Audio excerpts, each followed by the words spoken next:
Hey guys, so today we're going to be breaking down the straddle press handstand.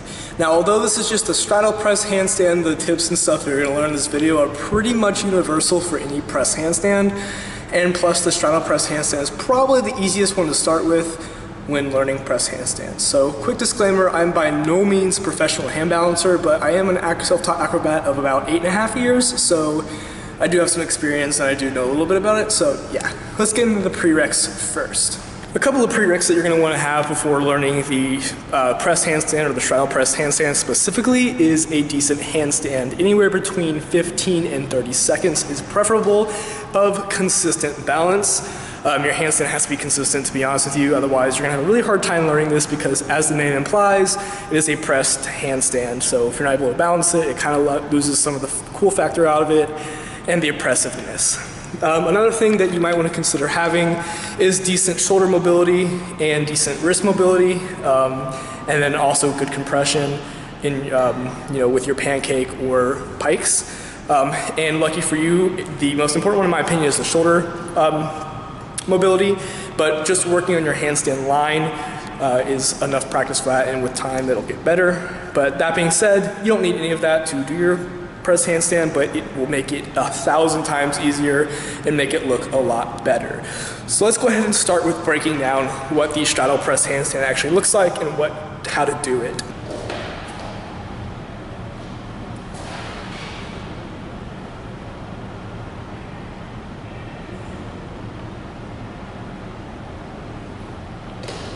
Okay, so the first thing going into your straddle press handstand that you're going to want to get comfortable with is the beginning of it, obviously. The length of your straddle and your hand placement. This is really important because, especially the hand placement, because that is going to greatly assist your pressing capabilities in the straddle press. Now, depending on your strength and flexibility, this is obviously going to differ by person. When I get into my straddle press handstand from a normal straddle, my hands are a little bit more in front of me, kind of play around with this distance and figure out what works best. Some people start through here or however they want to get more into the position of it, but I like to start a little bit further because it makes it a little easier. Another thing you're going to want to notice is how my butt and hips are up. This is going to make it a lot easier for you to press up into the handstand, and it's going to make it a lot easier to stack. If your hips and butt are down, you're going to have a really hard time getting up into the actual handstand, and you'll pretty much just stop like right here, not going to push it further. Now, the next thing going into the straddle press handstand that you're going to want to do is learn how to put the weight in your shoulders and how to press all the way through your shoulders, just like you would in a normal handstand. So that's why having a solid handstand with decent technique is extremely important when learning this, because it all transfers over. So when you're on the floor into your straddle press handstand, you want to make sure that your shoulders are pushing all the way through, that you're pushing all the way through as hard as you can, and then really making sure you're keeping your grip on the floor nice and grippy. That way when you actually get up, you can balance your handstand and you don't have to switch on and make a huge correction and then lose your balance and fall. Remember, this is a press handstand, so you will be balancing at the end. Don't get so caught up in the press that you don't hold the handstand. So let's take a look at loading the shoulders. So going up into the press, you want to make sure that as you lean forward, you're not leaning too far forward, otherwise you're going to hit more of a planche, which is going to put a lot of unnecessary pressure into your carpals, your wrists, and is going to make it a lot harder to press. Not impossible for you to get up since you're still learning this, but it's going to also make it a lot harder for you to push through your shoulders because you're at a compromising angle. So as you are leaning forward into it, make sure that you're stacking your shoulders above your wrists and try to keep your head more in between your arms, just like you would for a normal handstand. It makes it a lot easier for you to hit your position. So what I'm going to do is I'm going to stack my hand part up and lift my hips just a little bit, not enough to press up, but enough to see the position. So we're going to do here, we're going to roll up, and you're going to do just like that. Okay, so if you notice, as I was pressing up, my back rounded like this, just like this. This is a very important position to practice because it's going to help you stack your press handstand. If you notice when you go to the press handstand, it's here and round hips up. Okay? Kind of just like you kick into a normal handstand. And if you weren't doing that before, it might be a good technique for you to practice because it translates over to things like the press handstand. It's just basic stacking. Another thing that's going to transfer over from your normal handstand to the press handstand is tucking your hips behind you, just like that, and keeping everything in alignment. Like I mentioned earlier, when you press into the handstand, you want to make sure that everything is coming up just like that, okay? If you're not stacking this properly, you're going to have a really hard time doing it, okay? So now, let's actually press up. So you're going to get to your straddle position, and you're going to stack it up. Hit the straddle top, make sure you keep pressure in the fingertips and balancing through your hands. Hit whatever shapes you want to, and then so pretty much the biggest points you're going to want to work on in the shallow press handstand, and the press handstand for that matter, is getting a good comfortable distance between whatever position you're doing and your hands. It varies by person depending on the level of flexibility and what you're comfortable with, but generally, you don't want to be too far away, you don't want to be too close, but depending on the person that could differ, and from my experience as well. Another thing is you want to make sure that you are stacking. Stacking is extremely important in the press handstand. If you're not stacking correctly, you're going to make it so much more difficult to do. And by stacking, like I said, stacking is here, shoulders, hips, legs. A lot of times, especially when I was first learning the press handstand, I would lean way too far forward, and as you can see, my head is out of alignment with my shoulders. I put a lot of weight into my wrists. And everything's kind of leaning forward way too much. It makes it a lot harder to stack up.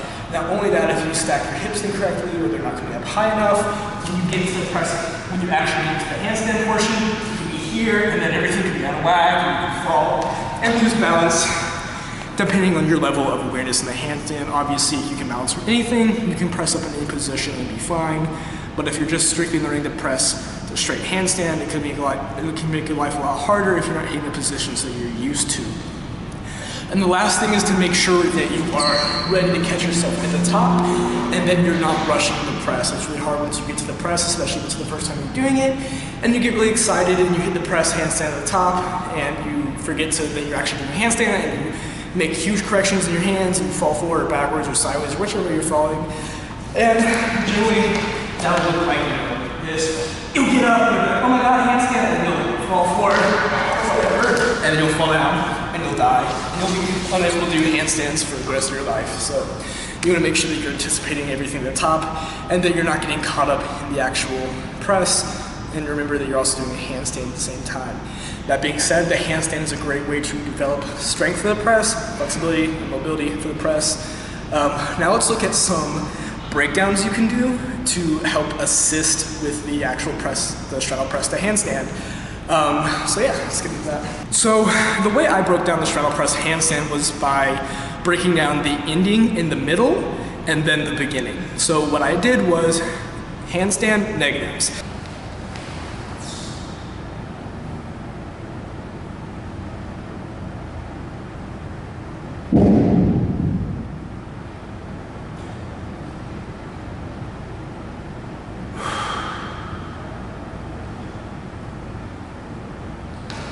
Repeat this as much as possible, and you want to go down as deep as you can, and eventually you'll be able to wrap that out.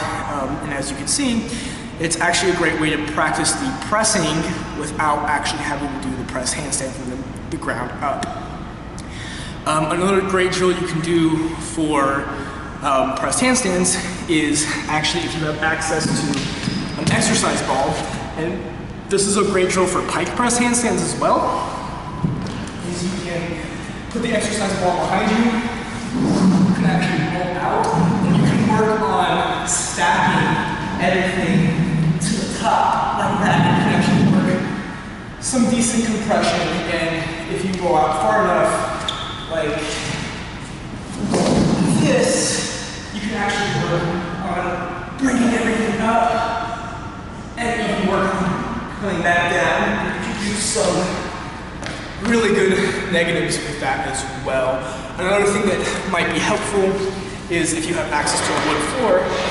This might be a little rough because slipping and sliding, you can do slide into your presses. Start feet behind you and work on sliding up, taking momentum, or even just when you go into your press handstand, here, or whatever, just to break it down. Those are just some things. You can use carpet sliders too. Those are just some things that I did when I was learning the press handstand, especially the wood floor drill. I did that a lot just to work on going into the beginning of the handstand, because in the beginning the press handstand uses a lot of compression and strength, more or less. The goal of the press handstand obviously is to be as mechanically efficient as possible, so you don't want to rely on strength to do it. In fact, being too strong and too muscular could hinder you in terms of mobility and compensate for things like, you know, lack of flexibility or lack of technique. And you don't want that to happen, because when you go to put it in harder skills like pike presses, Stalder presses, and things like that, the weaknesses will show and you're gonna have to like back up a step or whatever. So yeah, that's pretty much all there is to the press handstand. If you guys have any questions, drop them down in the comments, DM me. My Instagram is at the end of the video and in the description down below. I will respond very quickly on there. And yeah, thank you guys so much for watching. Make sure you subscribe for more stuff like this, and I will catch you guys later.